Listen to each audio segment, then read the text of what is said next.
ಆತ್ಮೀಯ H16 news ಅರ್ಥಾತ್ ಹೇ ಸೀತಾರಾಮ್ ನ್ಯೂಸದ ವೀಕ್ಷಕರೇ, ನಾನು ನಿಮ್ಮವ ಎಂ ಆಯುಧ ಮಲ್ಲಪ್ಪ ಜೊತೆ ಅವರು. ತಾವು ಈಗ ಸುದ್ದಿಗಳ ಲೋಕಕ್ಕೆ ಎಂಟ್ರಿ ಹೊಡಿತಾ ಇದ್ದೀರಿ. ಈ ಸುದ್ದಿಗಳನ್ನು ಪ್ರತಿಯೊಂದು ನೋಡೋ ಜೊತೆಗೆ ನಿಮ್ಮ ಅಭಿಪ್ರಾಯಗಳನ್ನು ಹೊಸ್ತಾ ಇದೆ. ಯಾಕಂದರೆ ಈ ಸುದ್ದಿಗಳು ನಿಮಗಾಗಿ, ನಿಮ್ಮ ಬದುಕಿಗಾಗಿ, ನಿಮ್ಮ ವೈಚಾರಿಕೆಗಾಗಿ, ನಿಮ್ಮ ತಿಳುವಳಿಕೆಗಾಗಿಯೂ ನಿಮಗೂ ಗೊತ್ತು. ಜೊತೆಗೆ ನಮಗೂ ನಿಮ್ಮೊಂದಿಗೆ ಇದೊಂದು ಮಾತಾಡುವಂಥ ಜೊತೆಗೆ ಸುದ್ದಿಗಳನ್ನು ಬಿಡುವಂಥ ಕೆಲಸ.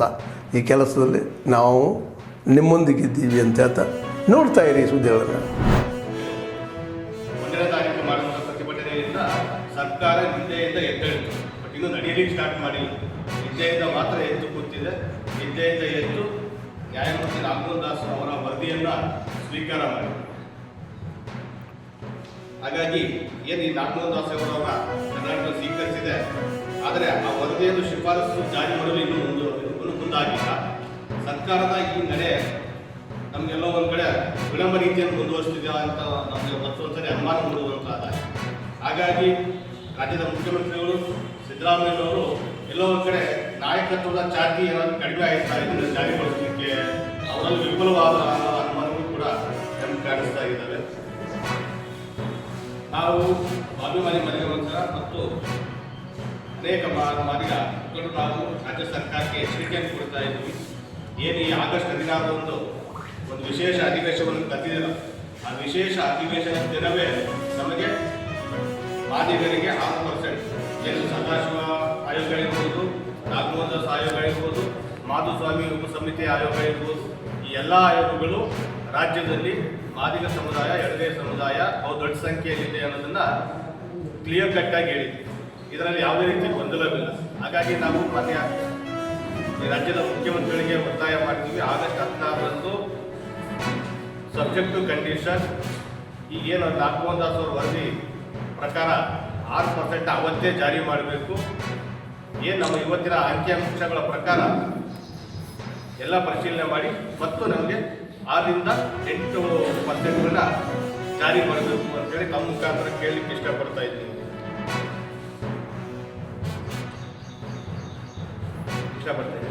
ಅಕಸ್ಮಾತ್ ಈ ಏನಾದರೂ ರಾಜ್ಯ ಸರ್ಕಾರ ಮತ್ತೆ ಕೂಡ ವಿಳಂಬ ನೀತಿನೋ ಅಥವಾ ಮತ್ತೇನಾದ್ರು ಮುಂದೂಡುವಂಥ ನೀತಿಗಳನ್ನ ಏನಾದರೂ ಪ್ರದರ್ಶಿಸಿದರೆ ಏನು ಆಗಸ್ಟ್ 1 ಒಂದು ಪ್ರತಿಭಟನೆಯ ಒಂದು ಶಾಂಪಲ್ ನೋಡಿದ್ರು, ಅದಕ್ಕಿಂತ 10ರಷ್ಟು ಉಗ್ರವಾದಂಥ ಒಂದು ಪ್ರತಿಭಟನೆ ರಾಜ್ಯ ಸರ್ಕಾರಕ್ಕೆ ಬಿಸಿ ಮುಖಾಂತರ ಈ ಸಮಾಜ ಕೊಡಲಿಕ್ಕೆ ಸದಾ ಸಿದ್ಧವಾಗಿರುತ್ತೆ ಅಂತ ಹೇಳಿ ತಮ್ಮ ಮುಖಾಂತರ ಹೇಳಲಿಕ್ಕೆ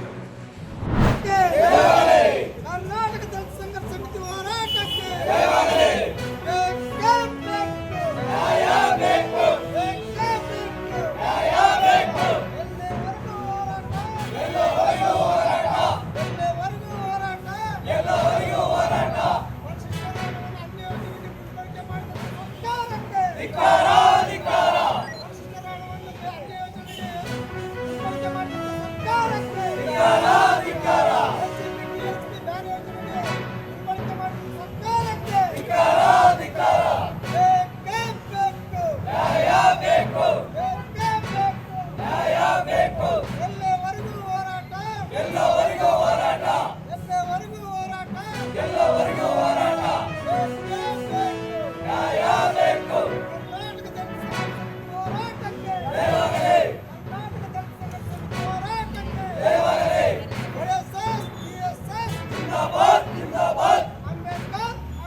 ಸೆಂಟ್ರಲ್ ಗೌರ್ಮೆಂಟ್, ಯಾಕಂದರೆ ರೈಲ್ವೆ ಡಿಪಾರ್ಟ್ಮೆಂಟ್ ಕರ್ನಾಟಕ ಸರ್ಕಾರದ ಅಧೀನದಲ್ಲಿಲ್ಲ.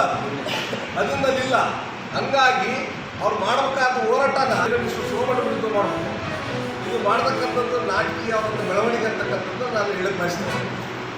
ಬಳಿ ನಡೀತಾ ಇರ್ತಕ್ಕಂಥ ಒಂದು ಹೋರಾಟ ಏನಿದೆ, ಈ ಹೋರಾಟ ಇದರ ಒಂದು ಈ ಹೋರಾಟ ನಡೆಯಲಿಕ್ಕೆ ಕಾರಣ ಅಥವಾ ಈ ಒಂದು ಹೋರಾಟಗಾರರ ಬೇಡಿಕೆಗಳನ್ನು ಈಡೇರಿಸತಕ್ಕಂಥ ಒಂದು ಅದರ ಜವಾಬ್ದಾರಿ ಯಾವ ಒಂದು ಕಾರಣಗಳು ರಾಜ್ಯ ಸರ್ಕಾರಕ್ಕಾಗಿ ಅಥವಾ ಈ ಸ್ಥಳೀಯ ಶಾಸಕರು ಏನಿದ್ದಾರೆ ಅವರು ಅವರ ವೃತ್ತಿಗೆ ಒಳಪಡ್ತಕ್ಕಂಥದ್ದು ಅಲ್ಲ. ಉಪವಿಭಾಗಾಧಿಕಾರಿಗಳು ಸಂಬಂಧಪಟ್ಟಂಥ ಪರಿಸರ ಮಾಲಿನ್ಯ ನಿಯಂತ್ರಣ ಮಂಡಳಿ ಏನಿದೆ ಅವುಗಳನ್ನು ಕೈಗೊಳ್ಳಬೇಕು ಅಂತೇಳಿ ಹೇಳುವಂತಹ ಒಂದು ಒತ್ತಾಯವನ್ನು ಈಗಾಗಲೇ ಶಾಸಕರು ಮೌಖಿಕವಾಗಿ ಅವರು ಮಾತನಾಡಿ ಅವ್ರ ಗಮನಕ್ಕೆ ತಂದಿದ್ದಾರೆ, ಜಿಲ್ಲಾ ಆಡಳಿತದ ಗಮನಕ್ಕೆ ತಂದಿದ್ದಾರೆ.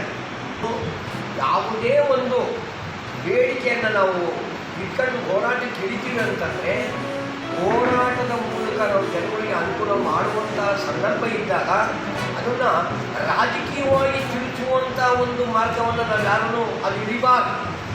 ಈಗೇನಾಗಿದೆ ಅಂತ ತನಿಖೆ ಯಾವ ಮಟ್ಟದಲ್ಲಿ ಪ್ರಾಮಾಣಿಕವಾಗಿ ಪಾರದರ್ಶಕವಾಗಿ ತನಿಖೆ ಆಗಲಿ, ತನಿಖೆಗೆ ಮೊದಲೇ ಫಾಲ್ಸ್ ನೆರೆಟಿವ್ ಕ್ರಿಯೇಟ್ ಮಾಡೋಕ್ಕೆ, ಆಧಾರ ಇಲ್ಲದೆ ಅಪರಾಧಿ ಸ್ಥಾನದಲ್ಲಿ ನಿಲ್ಲಿಸೋದಕ್ಕೆ ಯಾರಿಗೂ ಅಧಿಕಾರ ಕೊಟ್ಟಿಲ್ಲ.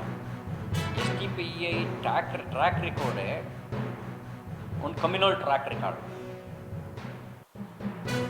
ಆ ಕಮ್ಯುನಲ್ ಟ್ರ್ಯಾಕ್ ರೆಕಾರ್ಡ್ ಇರುವಂಥ ಒಂದು ಸಂಘಟನೆ ಧರ್ಮಸ್ಥಳದ ವಿರುದ್ಧ ಹೋರಾಟ ಅಂದರೆ ನನಗನ್ಸೋ ಪ್ರಕಾರ ಈ ಒಂದು ಧರ್ಮಸ್ಥಳದ ಹೆಸರಿಗೆ ಕೆಟ್ಟ ಹೆಸರು ತರಬೇಕು ಅನ್ನೋದ್ರೊಳಗೆ ಒಂದು ದೊಡ್ಡ ಷಡ್ಯಂತ್ರವೇ ನಡೆದಂತೆ. ನಾವೆಲ್ಲ ಧರ್ಮಾಧಿಕಾರಿ ವೀರೇಂದ್ರ ಹೆಗ್ಗಡೆ ಅವ್ರನ್ನ ದೇವತಾ ಮನುಷ್ಯ ಅಂತ ಆಧರಿಸ್ತೀವಿ. ಯಾಕೆಂದರೆ ಅವ್ರ ಬದುಕಿಗೆ ಅಷ್ಟು ಸ್ಪಷ್ಟತೆ, ಪರೋಪಕಾರದ ಜೀವನ ಇದೆ. ನಮ್ಮ ಸಮಾಜ ವ್ಯವಸ್ಥೆಯಲ್ಲಿ ಚಿಪ್ಪಲ್ ಕಾಫಿ ಕೊಡ್ತಿದ್ದ ಕಾಲದಲ್ಲಿ ಅವರು ಸಹಪಂಕ್ತಿ ಭೋಜನವನ್ನು ಏರ್ಪಾಡು ಮಾಡಿ ಸಮಾನತೆಯನ್ನು ಎತ್ತಿಡಿದ್ರು. ಎಷ್ಟೋ ಕುಟುಂಬಗಳು ಧರ್ಮಸ್ಥಳದ ವ್ಯಸನ ಮುಕ್ತಿ ಕೇಂದ್ರದಿಂದ ಕುಡಿತ ಚಟವನ್ನು ಬಿಟ್ಟು ಬದುಕು ಕಟ್ಕೊಂಡಿದ್ದಾವೆ. ಎಷ್ಟೋ ಕುಟುಂಬಗಳು, ಲಕ್ಷಾಂತರ ಕುಟುಂಬಗಳು ಧರ್ಮಸ್ಥಳ ಗ್ರಾಮೀಣಾಭಿವೃದ್ಧಿ ಸಂಸ್ಥೆಯ ನೆರವು ಪಡೆದು ಬದುಕು ಕಟ್ಕೊಂಡಿದ್ದಾವೆ. ಸಾವಿರಾರು ದೇವಾಲಯಗಳು ಪುನರುತ್ಥಾನಗೊಂಡಿವೆ. ಅಂಥ ಒಂದು ಧರ್ಮಸ್ಥಳದ ಬಗ್ಗೆ ಅಪಪ್ರಚಾರ ಮಾಡಬೇಕು ಅನ್ನೋದೇ ಒಂದು ಷಡ್ಯಂತ್ರ ಇದೆ. ಇನ್ನು ಕೊಲೆ, ಆತ್ಮಹತ್ಯೆ, ಅಪರಿಚಿತ ಶವ, ಇದ್ರ ಬಗ್ಗೆ ತನಿಖೆ ಆಗಲಿ, ತಪ್ಪು ಯಾರು ಮಾಡಿದ್ರು ಶಿಕ್ಷೆ ಆಗಲಿ. ಆದರೆ ಕೆಲವರು ಧರ್ಮಸ್ಥಳ ಮತ್ತು ಧರ್ಮಾಧಿಕಾರಿಯನ್ನೇ ಅಪರಾಧಿಯಾಗಿ ಬಿಂಬಿಸುವಂಥ ಷಡ್ಯಂತ್ರ ಇದೆಯಲ್ಲ, ಇದೊಂದು ಭಾಳ ಸ್ಪಷ್ಟವಾದ ಷಡ್ಯಂತ್ರ ಇದೆ. ಆತ್ಮೀಯರೇ, ಎಲ್ಲ ಸುದ್ದಿಗಳನ್ನು ನೋಡಿದ್ರಲ್ಲ, ಏನು ಅನಿಸ್ತು ನಿಮಗೆ? ಇದರಲ್ಲೇ ನಿಮ್ಗೆ ಲೈಕ್ ಆಗಿರ್ಬೋದು, ಡಿಸ್ಲೈಕು ಆಗಿರ್ಬೋದು, ಕಾಮೆಂಟ್ ಬೇಡಪ್ಪ ಅಂತೂ ಅನಿಸಿರ್ಬೋದು, ಕಾಮೆಂಟ್ ಮಾಡಬೇಕಪ್ಪ ಅನಿಸ್ಬೋದು, ಶೇರ್ ಮಾಡಬಾರ್ದಪ್ಪ ಅನಿಸಿರ್ಬೋದು, ಅದು ಮಾಡಬೇಕು ಅನಿಸಿರ್ಬೋದು. ಏನಾದರೂ ಆಗಲಿ ಶೇರ್ ಮಾಡ್ತಾಯಿರಿ, ಈ ನ್ಯೂಸ್ಗಳನ್ನ ಹಂಚ್ತಾ ಇರಿ, ಜೊತೆಗೆ ಇದಕ್ಕೆ ಸಬ್ಸ್ಕ್ರೈಬ್ ಆಗ್ತಾಯಿರಿ ಅಂತ ಹೇಳ್ತಾ H16 ನ್ಯೂಸ್ ಅರ್ಥಾತ್ ಹೇ ಸೀತಾರಾಮ್, ಇದು ಸತ್ಯದ ಕೈಗೆ ನಡಿ. ವಂದನೆಗಳು.